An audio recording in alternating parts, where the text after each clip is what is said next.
दोस्तों, आज हम ब्रह्म राक्षस के बारे में बात करने जा रहे हैं। ब्रह्म राक्षस कौन होते हैं और कैसे बनते हैं, आइए जानते हैं उनके बारे में।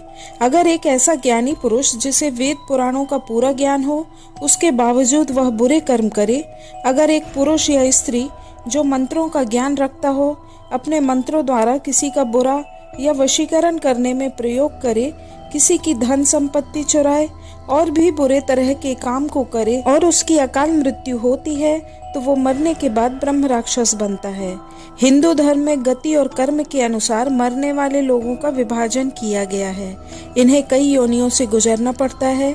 यदि किसी ने बहुत ही ज्यादा बुरे कर्म किए हैं या किसी की अकाल मृत्यु होती है, तो वह भूत, प्रेत, पिशाच, ब्रह्म राक्षस, बेताल, क्षेत्रपाल, इसी तरह की कई योनियों से गुजरते हैं। इनका वर्णन पुराणों और अन्य धर्म ग्रंथों में भी किया गया है। भूत या प्रेत तो बहुत ही शुरुआती लक्षण है। ब्रह्म राक्षस उच्च कोटि के होते हैं। ब्रह्म राक्षस उन आत्माओं को कहा जाता है जो अच्छे जन्म लेकर अपने जीवन में बुरे काम करते हैं, अपने ज्ञान का लाभ न उठाकर उन्हें गलत कामों में लगाते हैं। एक ज्ञानी या वेद पुराण का ज्ञान प्राप्त करने वाले किसी व्यक्ति को अपने ज्ञान का उपयोग अच्छे कामों में करना चाहिए, दूसरों को शिक्षा देनी चाहिए। लेकिन यदि वे ऐसा नहीं करते और अपनी विद्या का गलत फायदा उठाते हैं, तो मरने के बाद ब्रह्म राक्षस बनते हैं। ब्रह्म राक्षस बहुत ही ज्ञानी होते हैं। उन्होंने अपने जीवन में जो भी ज्ञान प्राप्त किया है वह उनके साथ रहता है और उन्हें याद रहता है। लेकिन इसके साथ ही उनके अंदर राक्षसों वाले गुण भी होते हैं। ब्रह्म राक्षस देव और दानव का मिला जुला रूप होता है। यदि किसी की भलाई भी करते हैं तो उसकी बुराई भी कर सकते हैं, जबकि देवता हमेशा भलाई के ही काम करते हैं, वह किसी का बुरा नहीं करते। अधिकांश लोगों का मानना है कि ब्रह्म राक्षस ब्राह्मणों के मरने के बाद ही बनते हैं, जबकि यह सच नहीं है। कोई भी ज्ञानी पुरुष, चाहे वह ब्राह्मण हो या ना हो, ब्रह्म राक्षस बन सकता है। अगर उसने अपने जीवन में वेद पुराणों का ज्ञान प्राप्त किया है, मंत्रों की साधना की है, परंतु उसका सही उपयोग नहीं किया, तो वह ब्रह्म राक्षस बन जाता है। ब्रह्म राक्षस की पहचान की बात करें तो यह बहुत सारा खाना खाते हैं। यह इंसानी मांस भी खाते हैं। एक ही जगह कई कई घंटे तक बैठे या खड़े रह सकते हैं। अक्सर इनका निवास पीपल के पेड़ पर माना जाता है। पीपल के अलावा भी ये किसी बहुत ही पुराने और सूखे पेड़ों पर भी अपना निवास बना लेते हैं। पीपल का पेड़ यदि पूरी तरह से हरा भरा है तो उसमें ब्रह्म राक्षस का निवास नहीं होता।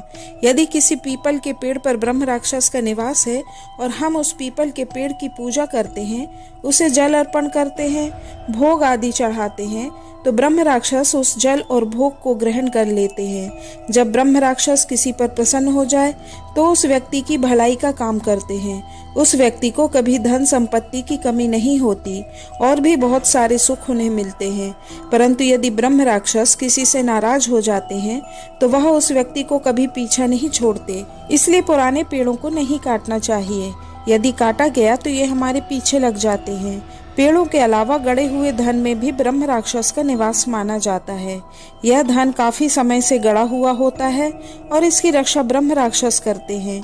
यदि कोई इस धन को अपने साथ ले जाता है तो ये ब्रह्म राक्षस भी उसके साथ चले जाते हैं। ऐसा माना जाता है कि ब्रह्म राक्षस यदि किसी व्यक्ति के पीछे पड़ जाए तो यह उसका दुर्भाग्य ही होता है। और यह भी माना जाता है कि ब्रह्म राक्षस पीछे पड़ने के बाद उस व्यक्ति का बचना बहुत ही मुश्किल होता है, क्योंकि ब्रह्म राक्षस बहुत ही अधिक ताकतवर होते हैं। उनको तंत्र मंत्र की सभी विधियों का ज्ञान होता है। इस वजह से जब भी कोई तांत्रिक नियंत्रित करने की कोशिश करता है तो उन सब मंत्रों का तोड़ उनके पास होता है। इसी वजह से ब्रह्म राक्षस को नियंत्रित करने की क्षमता हर किसी के पास नहीं होती। ब्रह्म राक्षस किसी का भी रूप ले सकते हैं। इसी तरह से घर के अंदर या जिस व्यक्ति के पीछे या पड़ जाते हैं उसे कई बातें बोलते हैं। वे बोलते हैं, मैं तो देवता हूँ, मैं तुम्हारे घर का पितृ हूँ, मैं भगवान राम हूँ, आदि इस तरह की अनेक बातें कहते हैं। यदि आपके साथ भी कुछ ऐसा ही हो रहा है तो संभव है आपको ब्रह्म राक्षस ने जकड़ रखा हो। ऐसा कहा जाता है कि 7वीं शताब्दी के संस्कृत के कवि मयूर भट्ट, जिन्होंने प्रसिद्ध सूर्य शतक की रचना की थी, उन्हें कुष्ठ रोग या कोढ़ हो गया था। वे इस रोग से छुटकारा पाने के लिए औरंगाबाद जिले में स्थित सूर्य मंदिर में एक पीपल के पेड़ के नीचे तपस्या करते थे। उसी पीपल के पेड़ पर ब्रह्म राक्षस रहता था। वे उस ब्रह्म राक्षस से परेशान थे। वह मयूर भट्ट की साधना में विघ्न डालता था। वह मयूर भट्ट द्वारा उच्चारित श्लोकों को दोहराता था, जिससे वह परेशान हो जाते थे।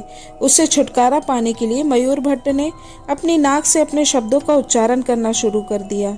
चूंकि ब्रह्म राक्षस की नाक नहीं होती, इसलिए उसने पेड़ छोड़ दिया, जो कि तुरंत ही सूख गया।